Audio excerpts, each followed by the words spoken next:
Vegetables ఏమీ లేనప్పుడు మీరు ఏం కర్రీ చేస్తారు? జనరల్‌గా ఎవ్వరైనా నాకు తెలిసి ఆనియన్ టమాటా కర్రీయే చేస్తారు గదా! ఈజీగా అయిపోతది. పెద్ద వెజిటబుల్స్ కూడా అవసరం లేదు కదా! సో, నేను గూడా అదే చేస్తున్నా.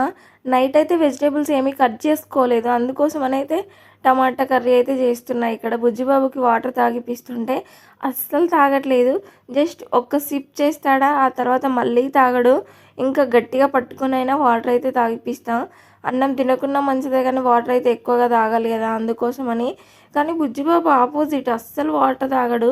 ఎంత అది చేస్తాడో వాటర్ తాగడానికి, చూస్తున్నారా? చేతులు మొత్తం తీసేస్తున్నాడు. ఇక్కడ నరేష్ అయితే రెడీ అయిపోయి వెళ్ళిపోతున్నారా. ఆయన వెళ్తుంటే బుజ్జిబాబు అస్సలు వదిలిపెట్టట్లేదు ఆయనని.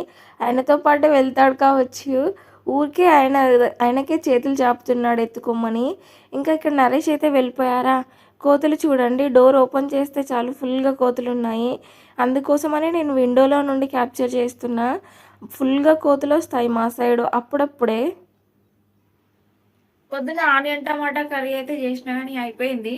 అందుకని ఇప్పుడైతే అన్నం పోపేస్తానా. టెంపుల్కి అయితే వెళ్ళొచ్చినాం, వరలక్ష్మి వ్రతం కదా, అందుకని టెంపుల్కి అయితే వెళ్ళొచ్చినాము. ఇప్పుడైతే అన్నం పోపేసుకుందాం. అవును, వరలక్ష్మి వ్రతం మీరు ఎట్లా సెలబ్రేట్ చేసుకున్నారు? నాతో కమెంట్లో షేర్ చేసుకోండి. ఇంక ఇక్కడ నేనైతే అన్నాన్ని మొత్తం విడగొడుతున్నా, సెట్ చేసుకుంటున్నా. ఆనియన్స్ పచ్చిమిర్చి కూడా కట్ చేసి పెట్టేసుకున్నా. ఇంకా సింపుల్గానే చేస్తాము. ఇంకా ఒక్కొక్క సైడు లెమన్ రైస్ అంటారు, ఇంకొక సైడు పోపన్నం అంటారు. మేమైతే పోపన్నం అనడానికే ఇష్టపడతాము. మీరు వరలక్ష్మి వ్రతం సెలబ్రేట్ చేసుకున్నారా?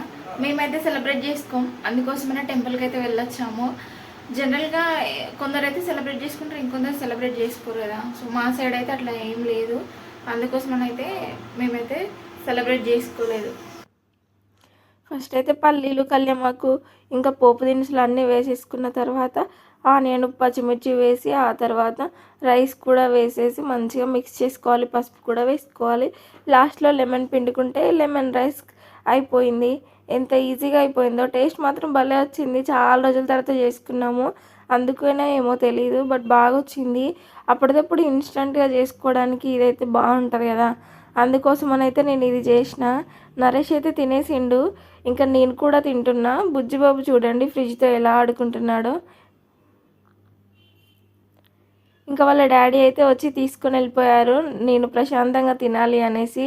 ఇంకా వాళ్ళిద్దరైతే బెడ్రూమ్లోకి వెళ్ళిపోయిన తర్వాత నేను ఒకదాన్నే కొంచెం ప్రశాంతంగా తినేసా.